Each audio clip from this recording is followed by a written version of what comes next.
It's now my pleasure to introduce Reverend Floyd Tompkins, pastor, chaplain, author, and theological educator, who is the CEO of the Peace and Justice Foundation. Prophets are people who arise among us and speak with clarity and truth about the present and possess a burning passion for creating a better future for us all.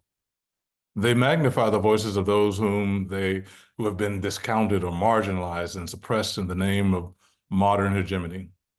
They unabashedly challenge the hypocrisy and arrogance of people who create and maintain religious and spiritual institutions that do harm in the name of the divine.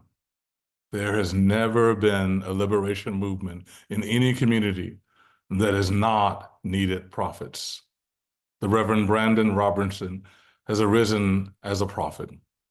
He's a vital part of the queer generativity of this moment in history.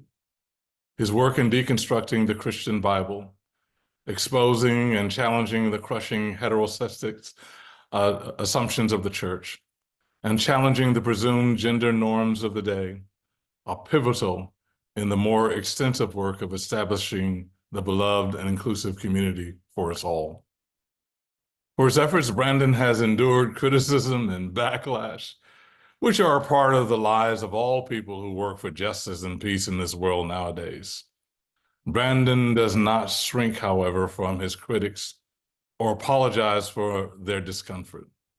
One look at his podcasts, his Instagram, his YouTube videos, books, and many articles, and you will observe a person on fire and with conviction who carries in his bones an intimate awareness of the harm that religion and faith can do.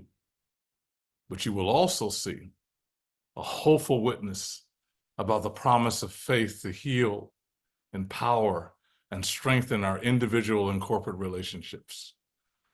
And while Brandan Robinson's work includes a heady academic endeavors of papers and discussions with gatekeepers to discontinue harmful practices in religious communities, he's also a pastor.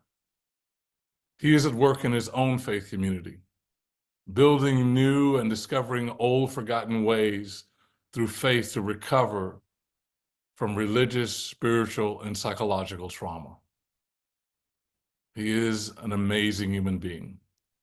And I'm honored to join you in the presentation of this award to my friend and sibling, who with many of us from many historically marginalized communities are no less engaged in the work that Reverend Prather Hall Wynn, one of my mentors said in a sermon in 1998 class at Vassar College, and I quote, "How you imagine God determines how you imagine people. Seeing our shared humanity across social barriers is the first step to eradicating dominance and hierarchy as if God had sanctioned them," unquote.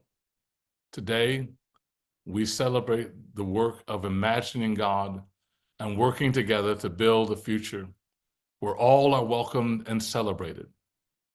Congratulations to my friend, my sibling, Brandan Robertson. Well, good evening, everyone. First, I want to extend a heartfelt thank you to my friend and my mentor, the Reverend Dr. Floyd Tompkins. His guidance and support over the past decade have been invaluable to my work, and I'm so grateful for your gracious words this evening. I also want to express my gratitude to Mark Bowman, Isaiah Lewis, and the board and entire team at the LGBTQ Religious Archives Network for this incredible honor. The work you do preserving our history and the stories of queer activists and religious leaders is not only vital, but deeply significant. And I'm so appreciative of all you do. And to all my fellow honorees this evening, I'm humbled to be in your company. Each of you is paving the way for queer inclusion, not only within faith communities, but in the world at large. And it's an honor to share this space with you. I recognize the work that I get to do and the life I get to live is only possible because of the battles that you have fought for and within the queer community. So thank you. You know, the foundation of all my work, both theological and as an activist, is grounded in the wisdom of my sacred text, the New Testament. And in the epistle of 1 John, it is written, "There is no fear in love, Instead, perfect love drives out all fear. It's no news to anyone here that we are living in an age of fear. Churches, especially those from the evangelical tradition that I come from, who are influenced by fear-based theology, preach harmful messages to queer individuals in the pews and on the airwaves. Politicians who have never taken time to know or understand queer people use fear as a tool to demonize us, to pass judgments and legislation that harms us and our families. Many queer individuals are trapped in tombs of shame, conditioned to fear themselves, their lives, and their love by religion. But the way that we have always made progress, and the way we will continue to make progress, is by grounding ourselves in love. Not a sentimental love, but a fierce love that shines in the darkness, speaks truth to the lies, and confronts every fear with joy. This is the love that all of us advocate for. The ability to live and love freely, to express our diversity and our uniqueness as queer individuals, and in doing so, open the doors for others to step into the light of authentic living, just as our God intended. This work of love, this work of justice, is sacred. It is the sacred work.